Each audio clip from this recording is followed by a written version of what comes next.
Finland's deportation of a former Wagner mercenary back to Russia is, on the face of it, a tightly technical border case, yet beneath the administrative surface lies a troubling portrait of Europe's legal dilemmas, Russia's predatory system, and the uncomfortable grey zone between justice, security and moral responsibility. The man known publicly only as Yevgeny crossed through dense forest land near Keti on the 17th of June, entering Finland illegally and immediately requesting asylum. He triggered Finland's border censor network, was arrested on the spot and was placed in temporary detention pending review of his claim. On paper, this is routine, but the background is anything but routine. In July, Finnish broadcaster YLE revealed that the same man had appeared online in Wagner uniform, filmed in areas of eastern Ukraine where some of the most serious atrocities of the war are committed.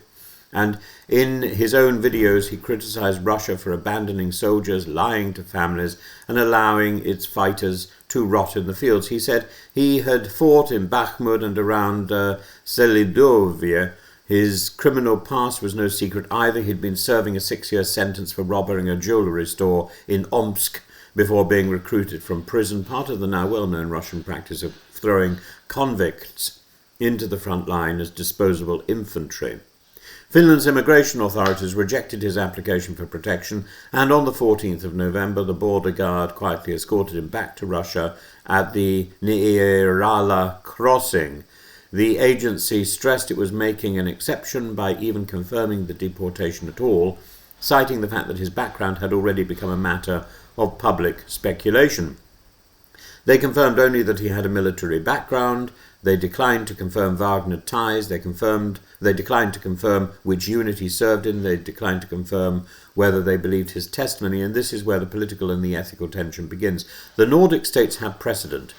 In January 2023, another Wagner defector, Andrei Medvedev, escaped across the border to Norway. His asylum claim was also refused, but Norway granted him temporary residence on the grounds that sending him back would likely result in his disappearance or death.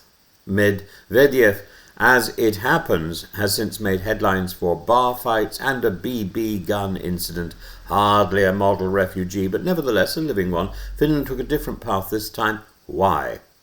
3 factors stand out. First, the legal process. Finland stresses that asylum cannot be granted solely on the basis of fear of Russia unless credible evidence exists that the individual faces persecution for protected reasons. By contrast, if there is a credible evidence of involvement in war crimes, asylum must be denied. Here lies the stark dilemma. Wagner fighters are often both perpetrators and potential victims. Yevgeny's combat role was documented. Whether he committed war crimes is unknown, but he fought in theatres where abuses were widespread and thus may be subject to judicial interest. Meanwhile, Ukraine has the right to request extradition if evidence emerges. The legal context is a thicket.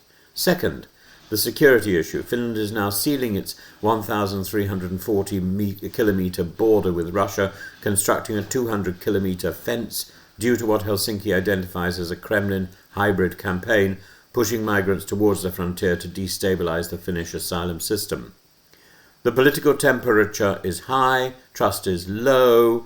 A Wagner fighter crossing illegally through woodland in an area of orchestrated pressure is not a sympathetic figure to officials tasked with preventing infiltration. Thirdly, the politics of the situation. Finland is now a fully integrated NATO member. Its policy orientation since 2022 has hardened significantly. Where once the Finns managed relations with Russia with exquisite caution, they now prioritise deterrence, surveillance and border integrity. A Wagner deserter risking retribution from Moscow may evoke sympathy. A Wagner's fighter possibly implicated in crimes entering illegally does not. But there is a deeper point that deserves attention, and this episode exposes the paradox inside Russia's war machine. Wagner recruits convicts, sends them to Ukraine in human wave assaults, discards them, lies about their deaths, and punishes dissent with brutality. The men themselves often become both victims of the Russian system and instruments of its violence. Those who try to escape face a trilemma: returning to Russia and likely vanishing, fleeing to the West and being denied asylum, or attempting to reach a third country only to be exploited by criminal networks. The grim irony is that the Russian state treats Wagner veterans as expendable even while trying desperately to retrieve them. Ukrainian military intelligence has repeatedly stressed that during prisoner exchanges the Kremlin pushes hardest for the return of Wagner fighters, a sign not of affection but of fear. These men know too much about Bakhmut, Popasna, the mutiny, Bucha, the internal fractures that led to Prigozhin's downfall. Indeed, the wider Wagner story continues to cast shadows across Europe. Only days before the deportation, Estonia reported a Russian FSB patrol boat flying a Wagner flag on the Narva River. Officials suggested Riley the mercenaries might have annexed Russia's own border service. His dark humour making a serious point. Russia uses symbols of Wagner to provoke, intimidate or confuse, and in the United Kingdom a court has just sentenced 6 men for an arson attack on a warehouse shipping humanitarian aid and Starlink equipment to Ukraine, an operation linked back to Russian networks associated with Wagner. So where does this leave Yevgeny, the man Finland has now returned? If past cases are any guide, he will be questioned, he will likely be detained, possibly used for propaganda, or silenced entirely. Medvedev, who escaped to Norway, says plainly that if he returns to Russia, he will be killed. Wagner defectors have a short life expectancy. They are reminders of Russia's failures, Russia's brutality, and Russia's internal rot. They are loose ends get tidied up.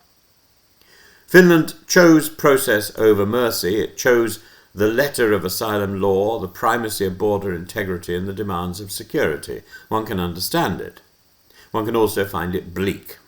The case shows that Europe is now wrestling with the fallout of Russia's mercenary wars, fighters who are neither innocent nor safe, men shaped by a system that chews them up and then hunts them down. It's a reminder that Russia's violence doesn't stay inside Ukraine. It leaks, it seeps, it spills over borders, forests and rivers. It turns men into weapons and then turns them into fugitives, and even when they flee, the long arm of the state reaches back, pulling them home into the shadows. And in that sense, Yevgeny's story is not a border incident, it's a story of a system built on coercion, on fear, on expendability, and of Europe grappling with the human wreckage of Russia's war.